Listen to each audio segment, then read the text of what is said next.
everybody. If you are watching this video, then you're getting ready to learn all about secret codes and messages. And so we're going to look at some very basic but very cool special codes that you can use to write secret messages. I made you swear that you would use your powers for good and not evil. So make sure you do that.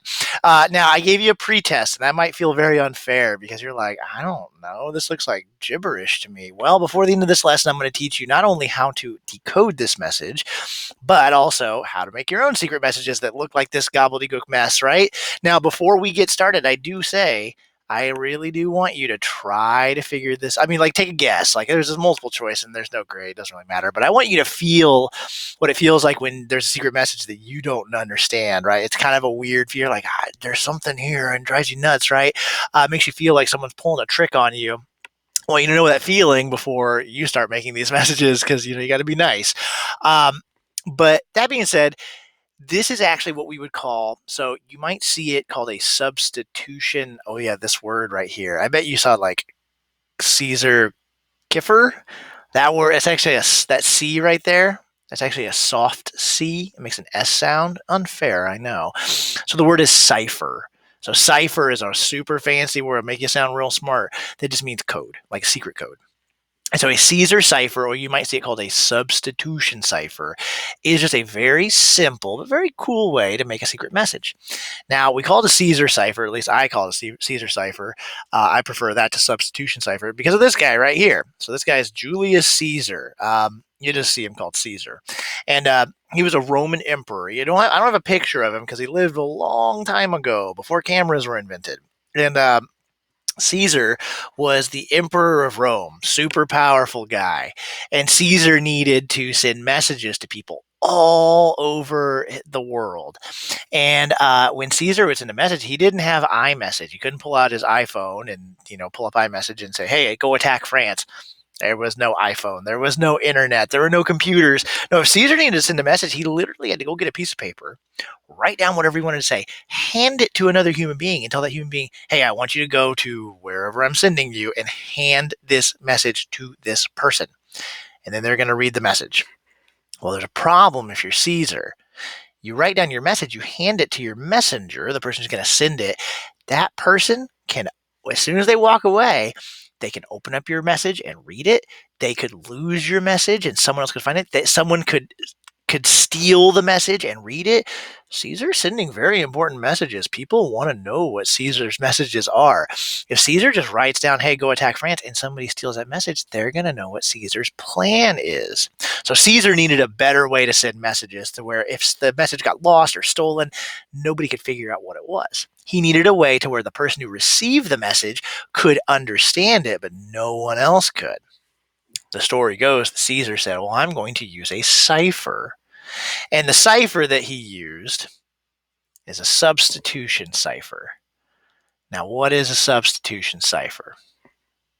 This looks kind of big and scary. When I explain it, if you really pay attention and follow along, it's not so bad. So check this out. Actually, it's not. I think it's pretty simple. When you see the trick, it's just a trick. Once you learn the trick, you're like, oh, that's it? That's a trick? Yeah, that's a trick. Now, let's do a really simple one. Let's say Caesar says, okay, what I'm going to do, I'm going to shift everything 1 over. So he says shift 1. So in my secret message up here, I said shift equals 1. So shift 1 over. What does that mean? Okay, well, here I've got the alphabet, right? You know the alphabet. A, B, C, D, blah, blah, blah, blah, blah, Z. Okay, there's all the letters, 26 letters of the alphabet. Now this row says old. All right. Down here it says new and it's blank. We're going to fill in the blank one here in just a second. This might feel tedious, but it's important. Okay, so let's say Caesar says, okay, here's my secret code. If I want to write a message that no one else can understand, maybe the secret message is attack France. There you go. That's a secret message. Boy, if somebody saw that secret message, they know Caesar's planning to attack France. That's valuable information. People want to know that, and Caesar doesn't want them to know it until it's too late. Caesar says, okay, check this out. I'm going to write the words attack France. But what I'm going to do is I'm going to shift all the letters of the alphabet 1 over. So the letter A, well, what's 1 letter over from A? That's the letter B, right? So Caesar says, if I write the letter B, then whoever gets my secret message, you know that the letter B really equals the letter A. So the word attack, well, I wouldn't write A, I would write B. And the person who gets my letter, if they saw the letter B, they'd say, oh, B is really A. So instead of B, it'd be A. Okay, so let's try this again. So Caesar says, okay, I need to write 2 letter T's in the word attack. Well, if I take the letter T and I go 1 over from T, that's the letter U. So Caesar says the letter T, that's going to be the letter U. Okay, so he's going to say, hey, B-U-U is really A-T-T. Okay, he needs another A. Well, we already did it, right? A is really the letter B. Let's see, C. Well, you know what? Maybe before I just maybe what I'll do is I'll just say, hey, what's 1 over from B? It's C. What's 1 over from C?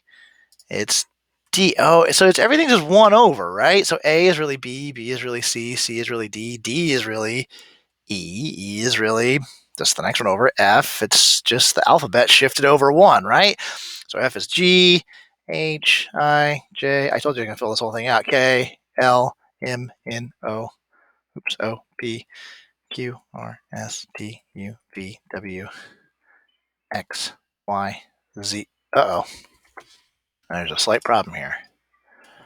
If everything is shifted over 1, right? A is really B, B is really C, blah, blah, blah. When I get over here, X is really Y, Y is really Z. What do I do here? There's nothing over here. So am I just out of letters? Is the Caesar can't use the letter Z? I mean, we don't use a lot of Z's in writing, but it would be nice to have it there. Some of you may have already figured this out. You're probably yelling at your computer right now saying, Mr. Raney, you started with B. You never use the letter A anywhere. Wouldn't it just go all the way back to A? Yeah, that's exactly what would happen. We just say it loops back around to the first letter, right? So it just Z becomes A. Okay, so now if I need to write the word attack, I already started with A-T-T-A, which is now B-U-U-B.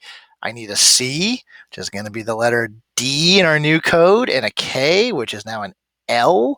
And then I go over here to France, right? So F is really a G. An R is just 1 letter over. It's really an S.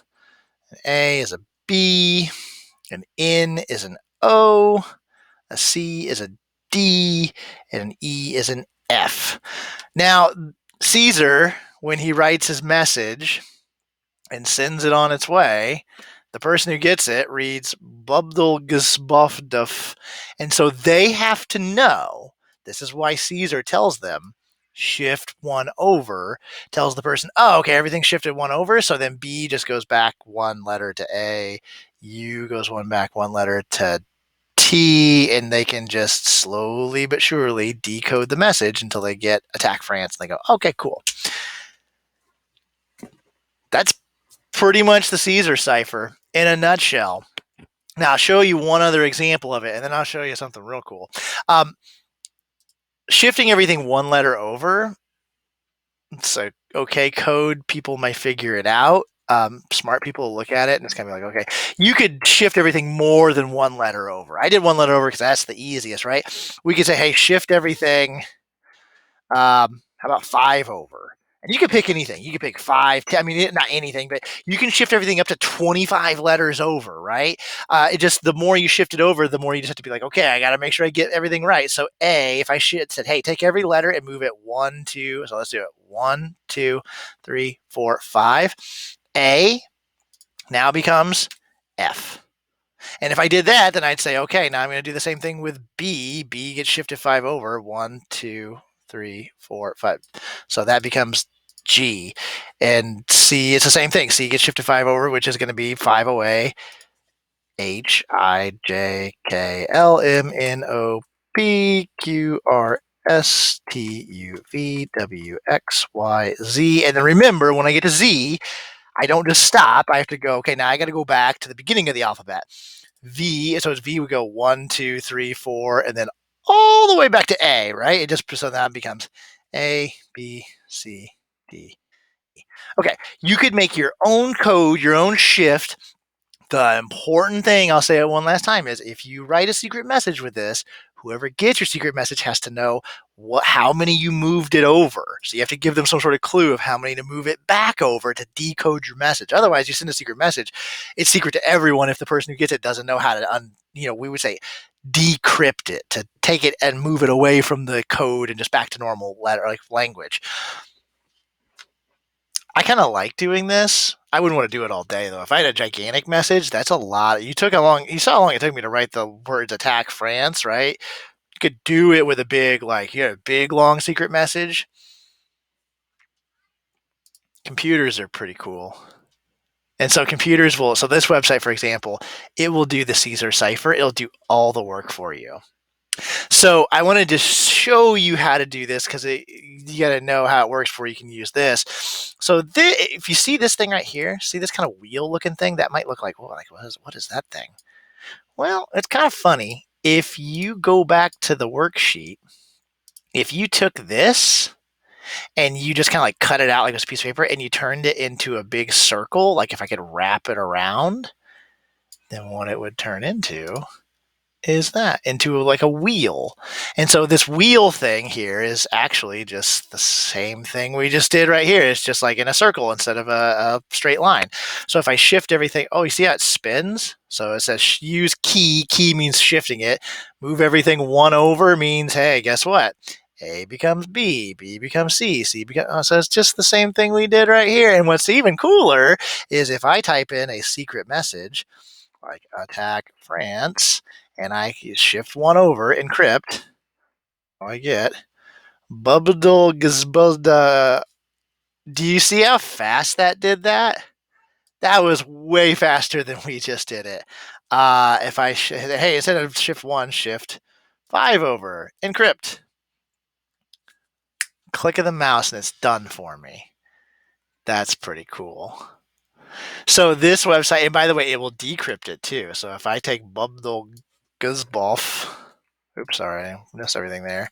I could get my secret message, put it in here, say the key was 1, and press decrypt. Oh,